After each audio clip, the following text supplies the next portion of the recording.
This is 6 Minutes, the seriously international daily newscast. It's Tuesday, June 24th.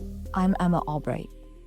It's a chilly morning in Quito, Ecuador, and a warm evening in Port Moresby, Papua New Guinea. Here, in the Worldcrunch newsroom in a sunny Paris, it's just after midday. These are the latest headlines. Israeli forces fire on people waiting in line for aid in Gaza. NATO leaders arrive in The Hague for a 2-day summit. And our daily quiz question is about a killer animal. Our top story today is about the surprise ceasefire between Israel and Iran announced overnight by US President Donald Trump.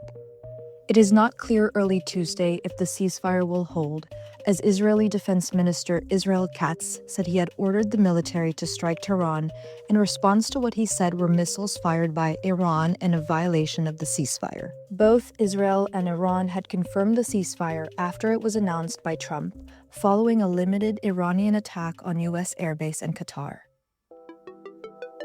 In our More Than a Minute feature today, French political analyst Pierre Haski takes a closer look at how the surprise ceasefire came about. His France Inter piece was translated by Worldcrunch, and the English audio was produced with automated voice technology.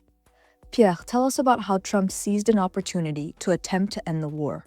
Même entre adversaires les plus farouches, even between the fiercest adversaries, war can be choreographed. It's not about aesthetics, of course, but about the rules of engagement, the political signal one combatant sends to the other. When Iran informed Qatar, and therefore the Americans in advance, that the giant Al Udeid base near Doha would be targeted by missile strikes, the signal was sent. The goal wasn't to destroy the base or kill its occupants. A few missiles on one of the most heavily protected facilities wouldn't do the trick. Instead, the goal was to send a political message that Iran wasn't seeking escalation with the Americans. The Iranian regime could not allow the unprecedented bombing of its nuclear sites by U.S. aircraft to go unanswered, for that would be a true humiliation. But it also knew that it was no match for an open war with the United States. It has effectively conceded its defeat, but has ensured the regime's survival. Donald Trump received this message well, and in a reversal of his own, immediately drew the necessary conclusions by decreeing the end of this 12-day war. He took everyone by surprise, his own collaborators as well as Israel, which was ready to fight to the end and was continuing missile attacks until the announcement late Monday night. Early Tuesday, the ceasefire appeared fragile after Israel accused Iran of firing missiles, vowing to target Tehran with new strikes. Still, Prime Minister Benjamin Netanyahu has publicly confirmed that Israel has agreed to the terms of the truce. The coming hours are crucial to seeing if the ceasefire holds. What does this mean for Trump? Right now, all of this seems to suit Trump politically.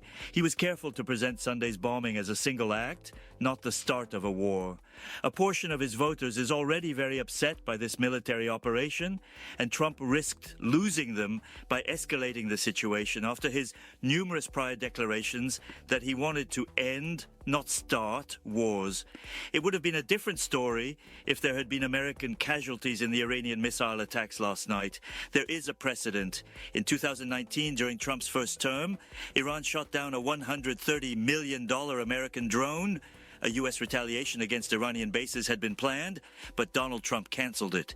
He then explained that the drone was unmanned, so there were no casualties, and the retaliation would have caused dozens of deaths. The same logic is at work today, and it allows him to emerge from the sequence stronger. What are the other consequences of the US president's decision? Trump will be able to boast endlessly about having used the greatest possible force against Iran, unlike his predecessors, and about having been fair and magnanimous in the aftermath of the confrontation.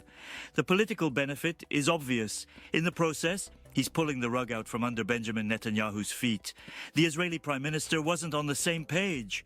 Monday, he'd increased his bombings and even broadened his targets in Iran, always prompting the same questions as to his motivations: nuclear power or regime change? There's no doubt that Israel would prefer to go all the way, even if it will have to be content with rolling back without having completely destroyed Iran's nuclear program. Beyond that, the situation of the past 48 hours seems to confirm that it is now Donald Trump who decides on peace and war in the world. While this is certainly not good news for a stable world order, At this point, we can be pleased if this particular war actually ends so quickly. Si cette guerre s'arrête effectivement. In other news, Israeli forces fire on people waiting for aid in Gaza, killing at least 25 people. The UN Rights Office said on Tuesday that weaponization of food for civilians in Gaza constitutes as a war crime. More than 400 people have been killed by the Israeli military while trying to reach distribution sites of the Gaza Humanitarian Foundation since it began work in late May. NATO leaders were gathering in The Hague on Tuesday to begin a key two-day summit. The leaders will cover topics such as a proposed 5% GDP target for military spending, as well as question Russia's continued war on Ukraine. We're closing things out today with our daily quiz.